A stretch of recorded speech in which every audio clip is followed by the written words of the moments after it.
God himself gave Adam a companion.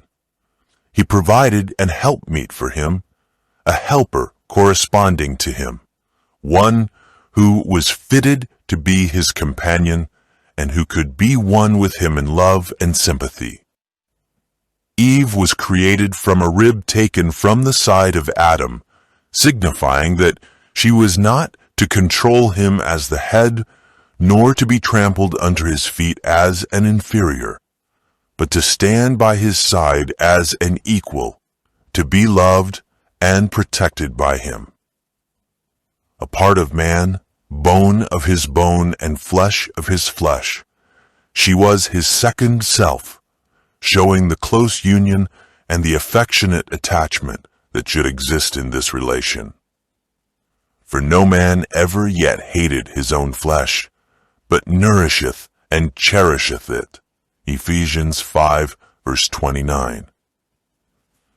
Therefore shall a man leave his father and his mother, and shall cleave unto his wife, and they shall be one.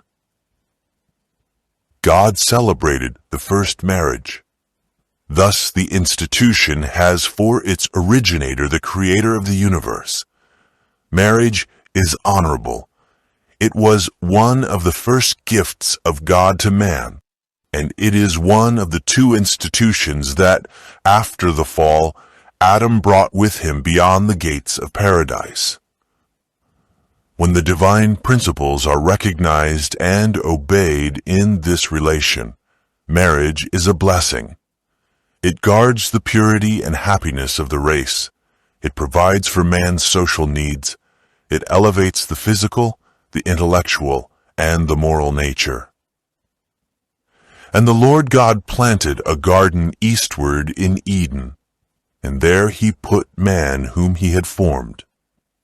Everything that God had made was the perfection of beauty, and nothing seemed wanting that could contribute to the happiness of the holy pair.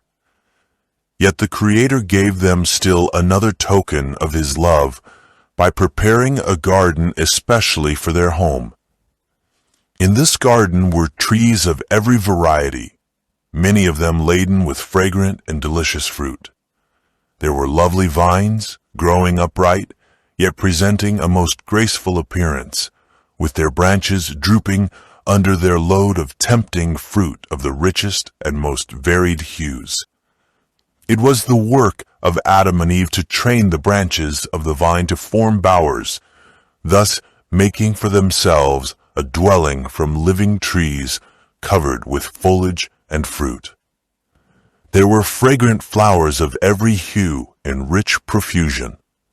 In the midst of the garden stood the tree of life, surpassing in glory all other trees. Its fruit appeared like apples of gold and silver, and had the power to perpetuate life.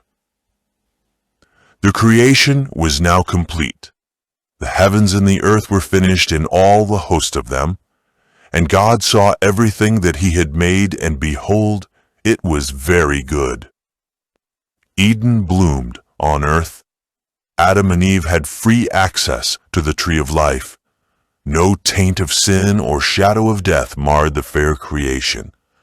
The morning stars sang together, and all the sons of God shouted for joy. Job 38, verse 7.